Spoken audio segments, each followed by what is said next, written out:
Dictation 19. Ready? In the study of literature or art, our attention is perpetually riveted upon the past. The men of Greece or of the Renaissance did better than any men do now. The trumps of former ages, so far from facilitating fresh trumps in our own age, actually increase the difficulty of fresh trumps by rendering originality harder of attainment. Not only is artistic achievement non cumulative, but it seems even to depend upon a certain freshness and naivete of impulse and vision, which civilization tends to destroy. Hence comes, to those who have been nourished on the literary and artistic productions of former ages, a certain peevishness and undue fastidiousness towards the present, from which there seems no escape except into the deliberate vandalism which ignores tradition and, in the search after originality, achieves only the eccentric. But in such vandalism there is none of the simplicity and spontaneity out of which great art springs. Theory is still the canker in its core, and insincerity destroys the advantages of a merely pretended ignorance. The despair thus arising from an education which suggests no preeminent mental activity except that of artistic creation is wholly absent from an education which gives the knowledge of scientific method. The discovery of scientific method, except in pure mathematics, is a thing of yesterday.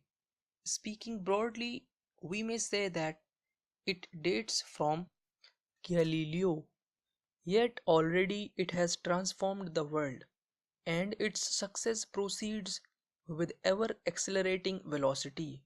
In science, men have discovered an activity of the very highest value in which they are no longer, as in art, dependent for progress upon the appearance of continually greater genius. For in science, the successor stand upon the shoulders of their predecessors, where one man of supreme genius has invented a method, a thousand lesser men can apply it. No transcendent ability is required in order to make useful discoveries in science. The edifice of science needs its masons, bricklayers, and common laborers, as well as its foremen, master builders, and architects.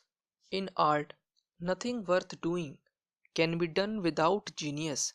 In science, even a very moderate capacity can contribute to a supreme achievement. In science, the man of real genius is the man who invents a new method. The notable discoveries are often made by his successors, who can apply the method with fresh vigor, unimpaired by the previous labor of perfecting it. But the mental caliber of the thought required for their work, however brilliant, is not so great as that required by the first inventor of the method. There are in science immense numbers of different methods appropriate to different classes of problems, but over and above them all there is something not easily definable, which may be called the method of science. It was formerly customary to identify this with the inductive method and to associate it with the name of Bacon, but the true inductive method was not discovered by Bacon. And the true method of science is something which includes deduction as much as induction, logic, and mathematics as much as botany and zoology.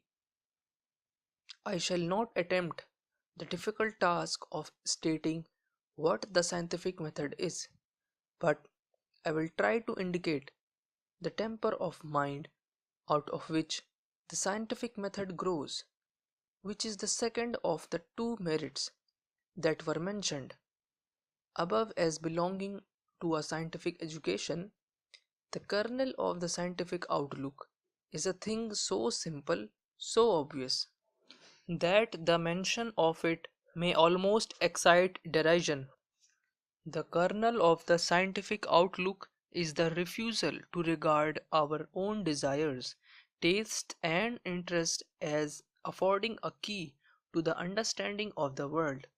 States thus baldly this may seem no more than a trite truism, but to remember it consistently in matters arousing our passionate partisanship is by no means easy, especially where the available evidence is uncertain and inconclusive. A few illustrations will make this clear. Aristotle, I understand, considered that the stars must move in circles because the circle is the most perfect curve. In the absence of evidence to the contrary, he allowed himself to decide a question of fact by an appeal to aesthetico moral considerations. In such a case, it is at once obvious to us that this appeal was unjustifiable.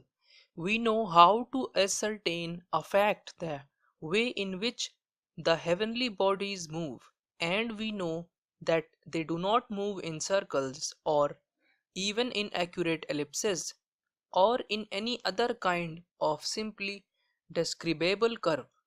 This may be painful to a certain hankering after simplicity of pattern in the universe, but we know that in astronomy such feelings are irrelevant.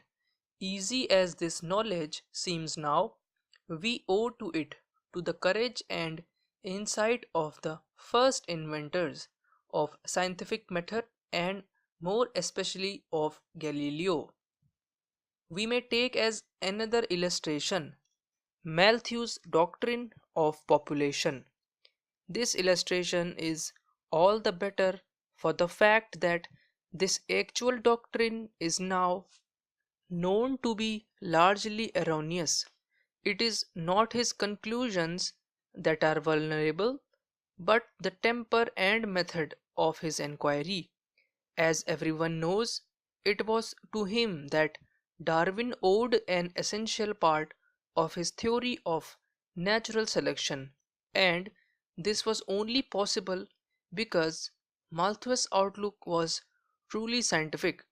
His great merit lies in considering man not as the object of praise or blame, but as a part of nature, a thing with a certain characteristic behavior from which certain consequences must follow. If the behavior is not quite what Malthus supposed, if the consequences are not quite what he inferred, that may falsify his conclusions, but does not impair the value of his method. The objections which were made when his doctrine was new, that it was horrible and depressing, that people ought not to act as he said they did, and so on, were all such as implied an unscientific attitude of mind. As against all of them, his calm determination to treat man as a natural phenomenon marks an important advance over the reforms of the 18th century and the Revolution.